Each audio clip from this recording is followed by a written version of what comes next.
Well, hello everyone. My name is Robin Dolezal. Today is Wednesday, June 14th. With me, as always, are my colleagues Alex Pars and Dan Nintel. Together, we are with Ironwood Financial. Good afternoon, gentlemen. How's it going? Hi there. Dan, I just assume you're in the Caribbean on vacation, right? Yeah, that normally happens late June for me. So no. I would assume that more from your shirt, Robin. Yeah, it's a very fun shirt. Lovely Tucson. It's not triple digits yet, so that's all right. Yeah, Well, that's right. we're what, 15 degrees below normal for the Yeah, last month, basically? Yeah, it's been nice. I'll be honest. I mean, it's obviously warm, but comparatively. I think that ends tomorrow. I was in Denver, actually a couple times in Denver this month. And let's see, a couple weeks ago, I think maybe the high was 75 or we were getting off the plane and being chilly. So that was nice to be out of the heat. And then I was again there this Monday night and it was beautiful. It was rainy, but it was still real nice. Anyway, nice little getaway. Well, happy National Flag Day, gentlemen. Thank Thank you. you. Yeah. It was this last year, what they finally passed a law to make sure that our flags were finally made in US. What 99% of flags are all made in China before, right?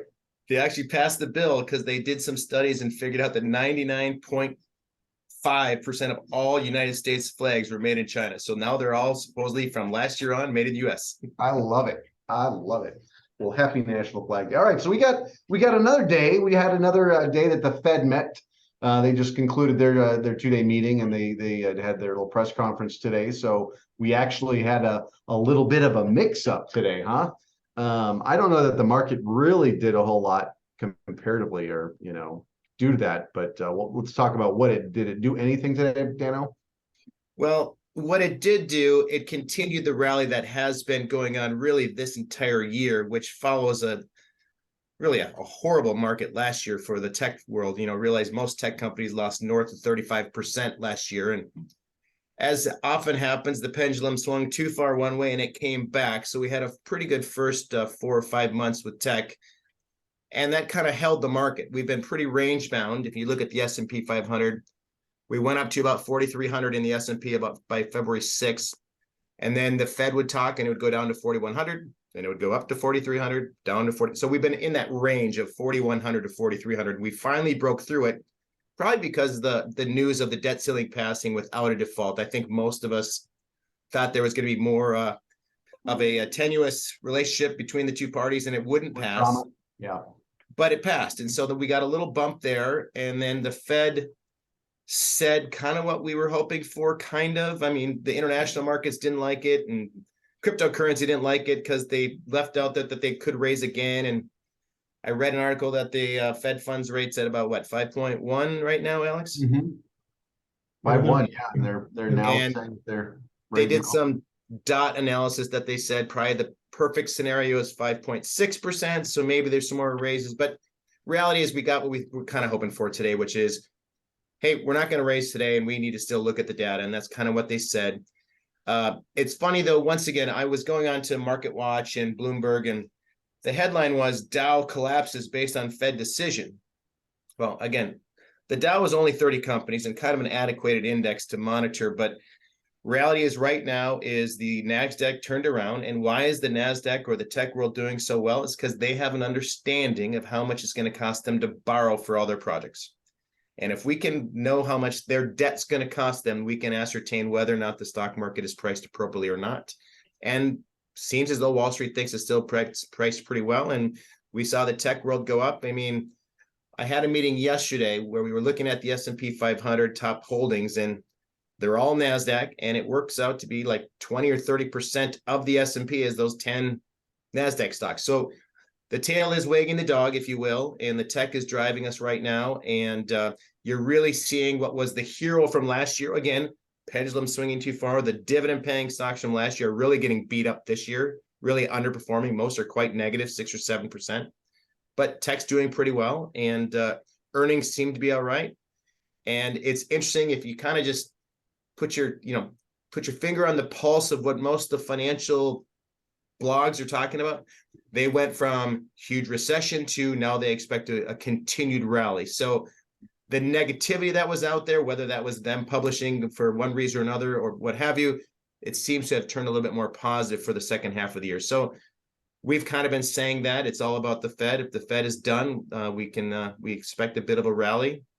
So we'll see what happens. I mean, many times the summer is somewhat less. I was looking yesterday, the S&P 500 normally trades about 4 million shares a day, and yesterday traded about 1.9 million. So volume, summer's here. So we'll see what happens. But right now, I would say the general overall mood of the street is that it's optimistic. So we did expect this. We kind of expected them to sit on their hands, but they gave us a little caveat. Alex, want to talk about what they said?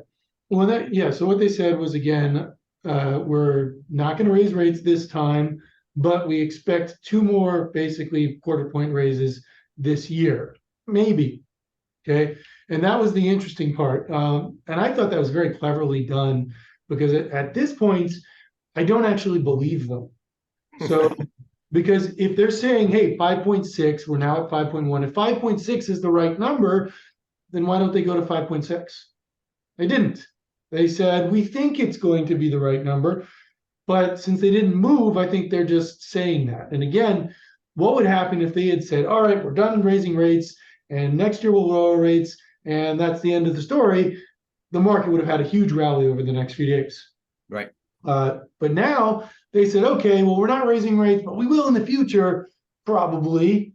So the market was more tempered, and you don't get this huge rally that sparks inflation. Okay, so I think this is a bit of a diversion.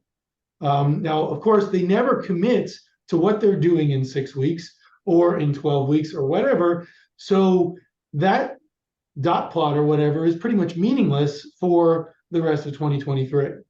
Now, if you did take the dot plot at face value, they said, okay, well, we're going to raise it 0.5 point this year and lower it 1 point next year. Well, by the time they would start raising at this point, that's 6 weeks from now, that's, the end of July, the year's pretty close to over. Okay, so even if there was, tougher conditions for 4 months or whatever before they start lowering, well, the net result is they're planning on lowering rates by 0.5 point, if you believe their forecast, which again, they've been wrong for the last year and a half almost every time, if not every time. So that caveats, again, very well played, but I simply don't believe them. They will react based on what happens with the actual data as it comes in. So yes, could they raise rates more in the future if things don't slow down? Absolutely. But I don't think they're currently planning on that. I think they're waiting to see what happens. So it is hopeful that, inflation is coming down. What the stated inflation is just over 4, right? Am I right in saying core is 5.3 or something? Yeah. But much lower than this time last year. And the economy is still so strong. I mean, unemployment is still good. So, there is kind of this data points that are kind of coming together where I don't know if soft landing is the right word or not, but it sure seems like it's going the right way.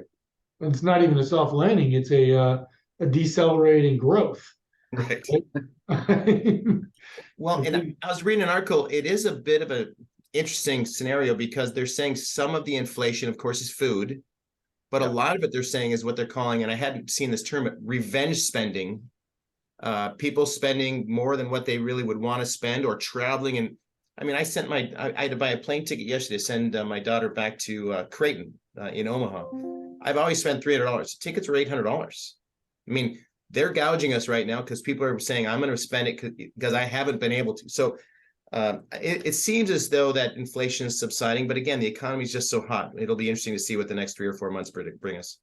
Yeah. Now, as a side note, how much time did you actually get with your daughter? Because I feel like she was gone all summer and now you're sending her away. Well, she comes back. So she was gone for 6 months studying abroad. She got home Sunday and is leaving tomorrow morning. All right. Man, quick turnaround. Yeah.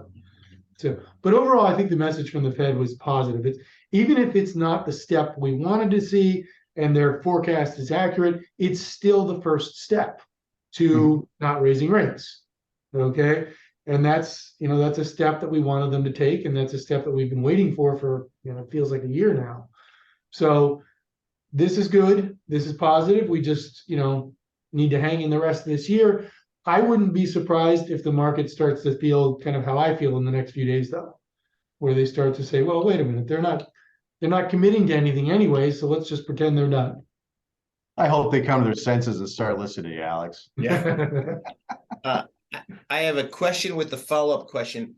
I wasn't able to look today. I remember last week you could buy a 3-month treasury and a 6-month treasury about 5.4%, and they've seemed like they've been trending down. I read an article saying that rates maybe came down a little bit today. What happened to treasury yields after the Fed conversation? I know they were down today. That's the last time I heard those. So I don't know what they're actually at as far as the 3 and a 6. I don't know if Alex is looking that up, but I don't think they need to get there. But I don't think they shouldn't have made a big difference. But I think it's down to like for a 6-month down to like 5.15.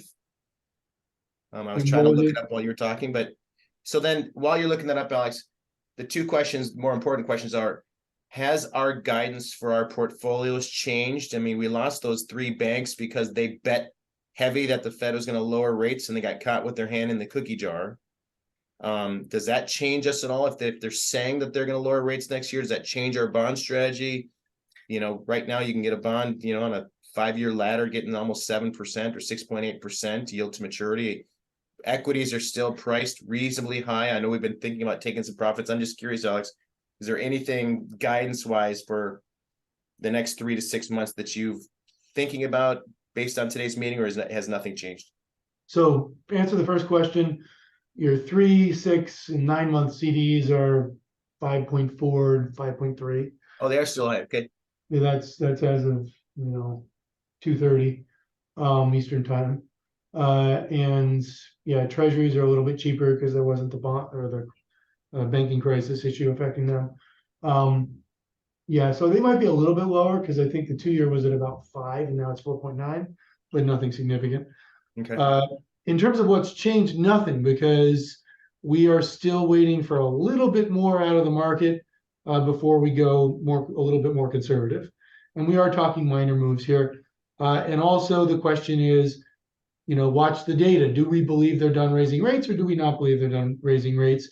And if the answer is we think they're done, then yeah, we want to go longer on the bonds. But it's still premature. This is still a waiting game.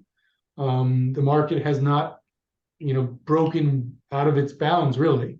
So we're looking for a couple hundred points in the S&P basically, and then we'll do some small moves. And then if it continues upwards, we'll make some more moves. But Gotcha. at the moment, nothing's changed. And as we've talked about years and years, I mean, summer is a interesting beast to say the least. So we'll have to watch what the Fed does and see what's going on with all the different high velocity traders, etc. Yeah. So we've got our next Fed meeting slated for July 26th, again, about 6 weeks out. And then we'll see what they do there, if they continue sitting on their hands or if they actually decide to pull the trigger and raise rates. Anything else you guys want to cover today? I think that's it. I'm going to throw the disclosure up here.